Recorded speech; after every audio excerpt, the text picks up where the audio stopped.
The importance of reading. Hello everyone. Welcome to Learn English Through Story. Before we start this video, be sure to subscribe to my channel to get daily videos, and I don't want you to miss any of our story. Today I will help you get better at English. This episode is all about why reading is so important. We'll tell the same story in two different levels, easy and a bit harder. Today's show is for people who are just starting to learn English and those who are getting better. We'll tell the same story twice, once for beginners and once for those in the middle. It's called Why Reading is So Important, Beginner Level. Why do you need to read in English? Generally, my students often ask me this. They think they go to classes, do homework, watch films in English. Why should they read books? Actually, reading is the best way to improve your English. I will tell you why. At first, reading is very important now. In 2024, more than 10 in 100 people went to university. All jobs need more reading and writing than 100 years ago. This is true for every single person. It doesn't matter if you're an office worker or a mechanic. Second, reading will improve your speaking, writing, vocabulary, and grammar better than any other way. It won't improve your listening, but it will improve your vocabulary. And when you have a better vocabulary, you can listen more easily and improve your listening that way.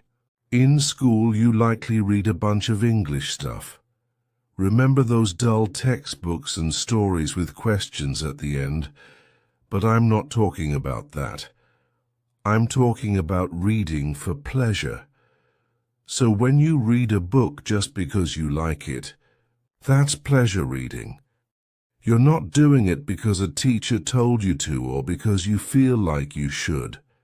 You're doing it because you really want to.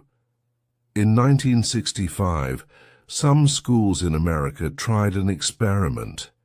These schools were for boys who had done bad things like stealing. They gave some of the boys free books. These books were breathtaking, like James Bond stories. The teacher said, "You don't have to read these books if you don't want to." But guess what? The boys did read the books. They read a whole bunch of them. Some boys finished a book every 2 days. After 2 years, the teachers gave all the students a test. The students who got the free books got better at reading and writing, and they enjoyed school more. But the students who didn't get the books didn't improve much in reading and writing. Some of them even got worse. This isn't just true for native speakers. They tried something similar with students in Fiji. They used 3 methods to teach.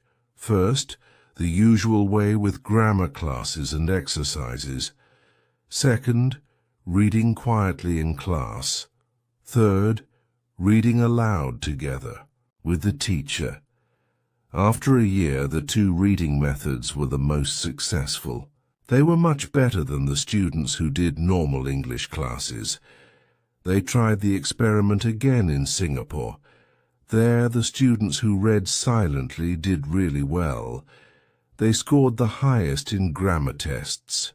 The other students had grammar classes, but they didn't do as well in the tests. In normal classes, we try to remember grammar and vocabulary. When we read, we learn them naturally. Maybe you're thinking, when I read in English, it's too hard. I have to use the dictionary all the time. It's boring. I can't do it. I understand this, and that's why I wrote this book. I think this book will make you like reading because the stories are easy and fun.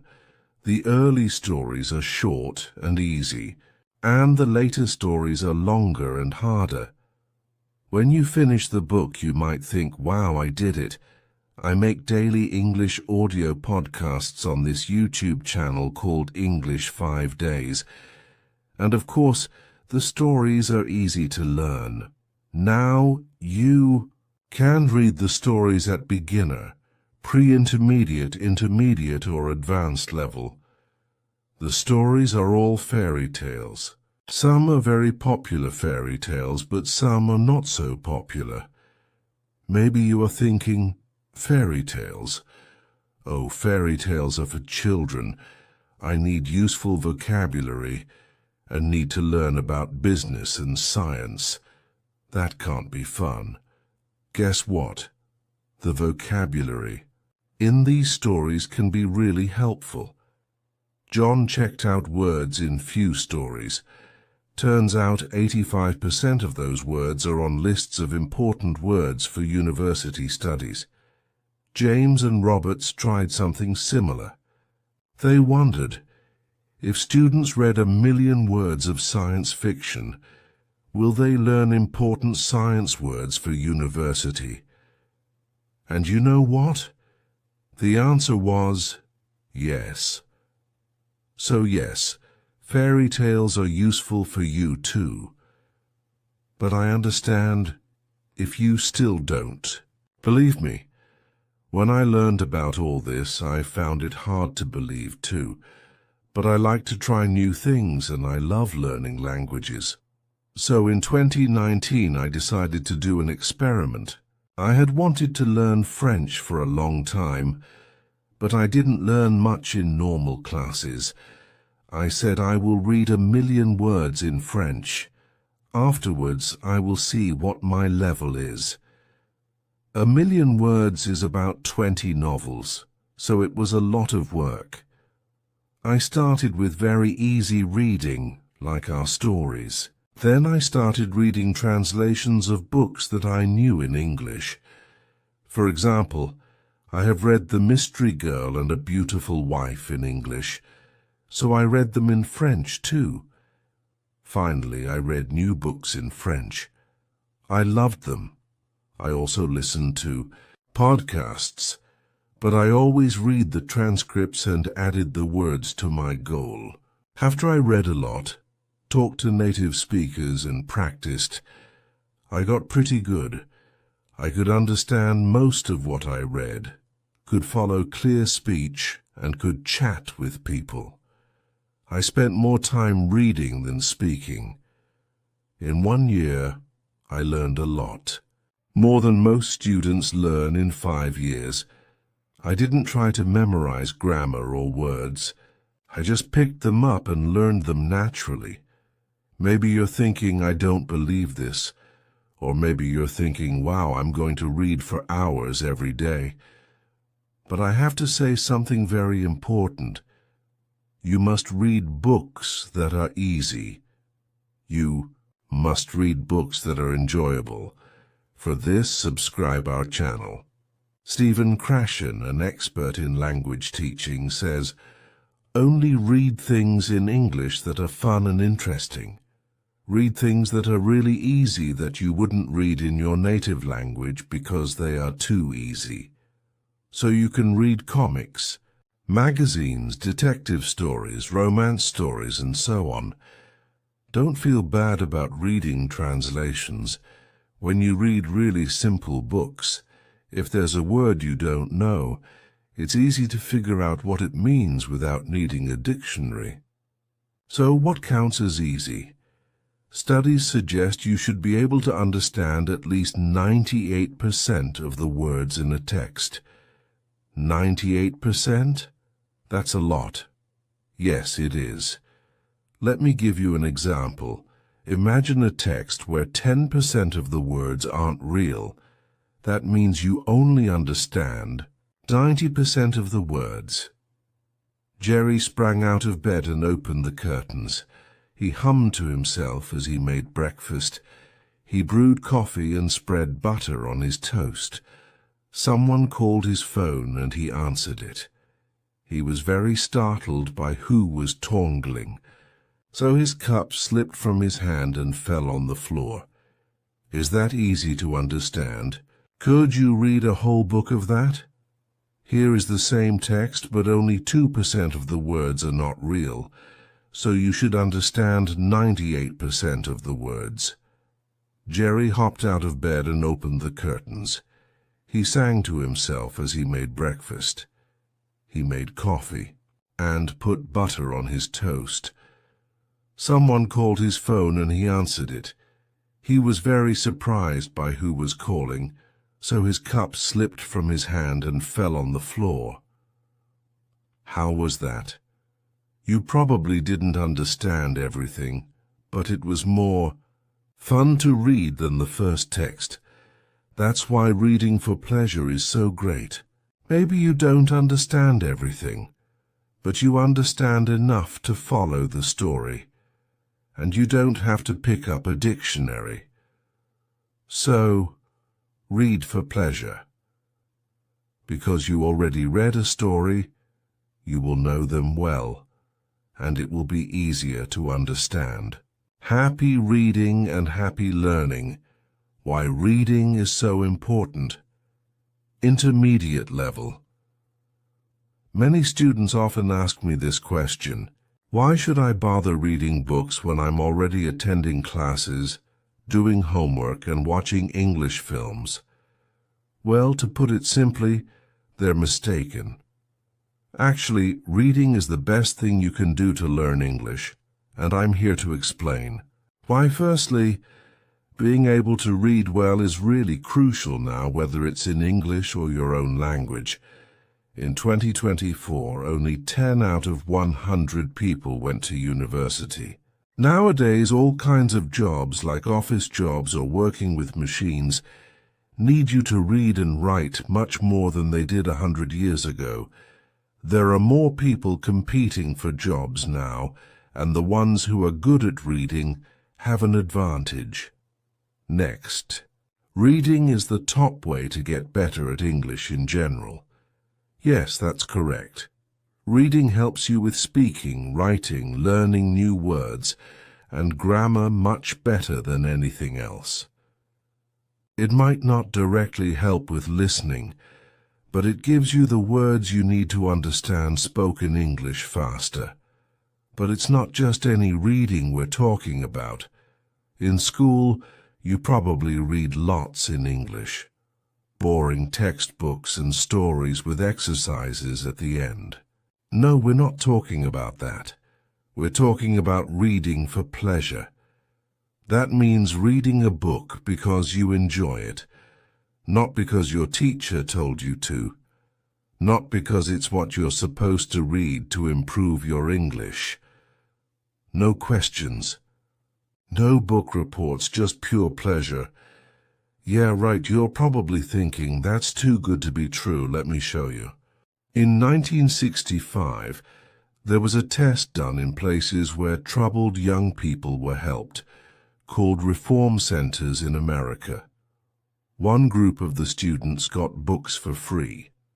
These books were fun ones like James Bond that would interest boys their age. But unlike most reading plans, they didn't have to read the books if they didn't want to. They could throw them away, give them back, or even draw on the pages and nobody would get mad at them. But the boys did read them, read a lot of them. Some of them read a book every 2 days. At the end of 2 years, they tested the students. Not only did their reading and writing greatly improve, so did their attitude towards school.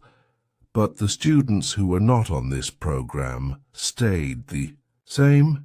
In fact, some of them got worse over the 2 years. This isn't just for native speakers either. A study of English as a second language students in the Fiji Islands looked at 3 methods.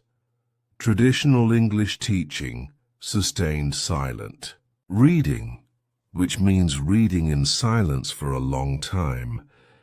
And a more conventional reading program where the teachers read aloud to the students. At the end of the first year, students who were taught using 2 different reading methods showed a 15-month improvement in their English skills, while those taught with the traditional method only improved by 6.5 months. In a similar study conducted in Singapore, students who practiced sustained silent reading performed better in grammar tests compared to those who only attended grammar classes. This suggests that while doing grammar exercises helps us memorize language rules, reading allows us to naturally absorb them. But I know what you're thinking. That's all well and good, but when I pick up a book in English, it's too hard for me. I get bored of looking up words, and I give up after a few minutes. That's why I wrote this book. It is designed to make you fall in love with reading by providing fun, familiar stories that are easy to understand. The stories are all fairy tales. Some are very popular fairy tales, but some are not so popular. Again, I know what you're thinking. Fairy tales. But those are for kids. I need useful vocabulary. About business and science and technology, there's no way to make that fun. Guess what? The vocabulary in these stories can be really helpful. John checked out words in few stories. Turns out 85% of those words are on lists of important words for university studies. James and Roberts tried something similar. They wondered if students read 1,000,000 words of science fiction, will they learn important science words for university? And you know what? The answer was yes. So yes, reading fairy tales will help your English in all areas, even for academic purposes. As an English teacher, I've seen many times that the students who do the best are those who read the most. For IELTS, for university, for business, or just for travel, reading is the factor that predicts success.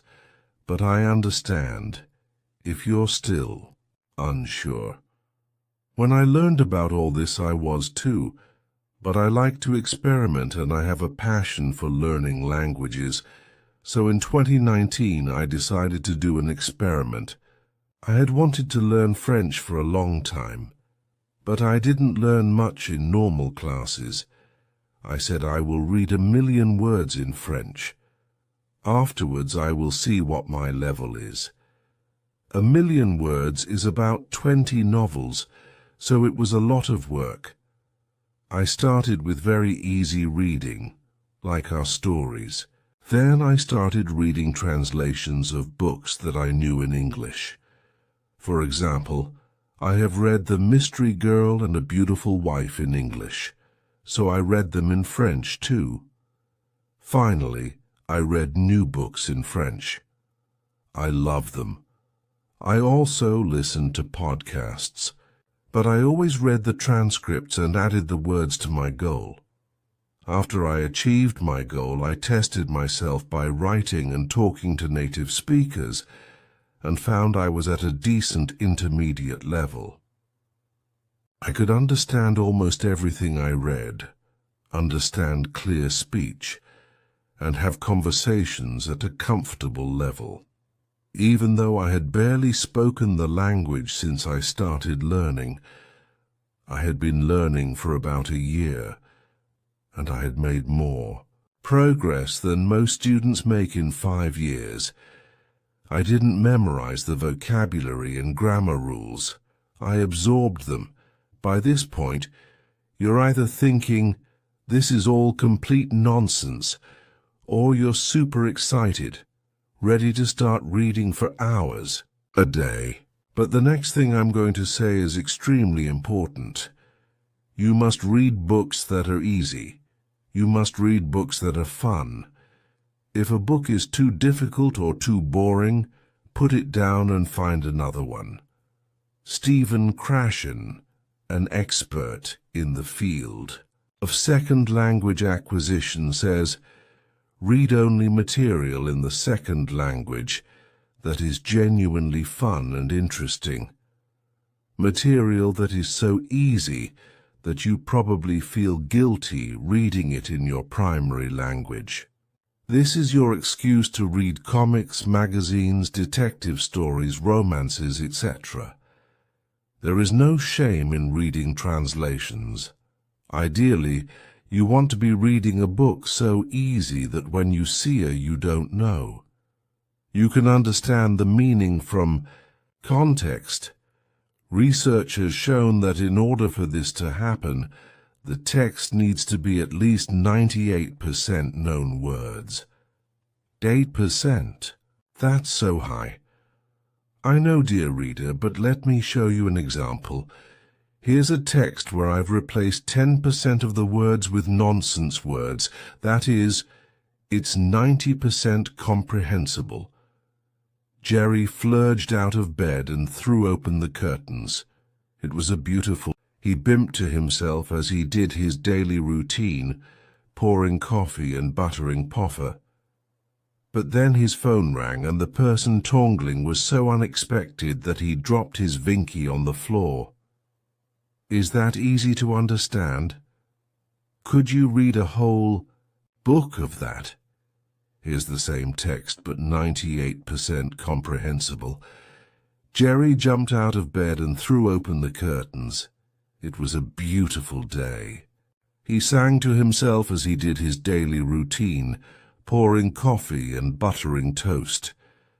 But then his phone rang and the person calling was so unexpected that he dropped his Vinky on the floor. Did you like that? Even if you didn't understand everything, I'm sure it was much more fun to read than the first text. That's the amazing thing about reading for enjoyment. Even if you didn't get everything, you understood enough to follow the story and keep reading without needing a dictionary. So, read for pleasure. Because you already read a story, you will know them well, and it will be easier to understand. As you read, focus on understanding the stories and don't worry if you don't know every word. Just relax and enjoy getting lost in the pages. Believe it or not, we learn better when we have fun. These books are divided into levels based on the common European framework of reference, which uses levels like A1, A2, B1, B2, C1, and C2. However, these books only cover levels A2 to C1. If you're at level A1, you might need more structured teaching before you start reading these books. If you're at level C2, you can start reading books written for native speakers. Thank you for joining me in today. Don't forget to like this video, subscribe to our channel and hit the notification bell so you won't miss any of our upcoming lessons. Keep practicing, stay curious, and I'll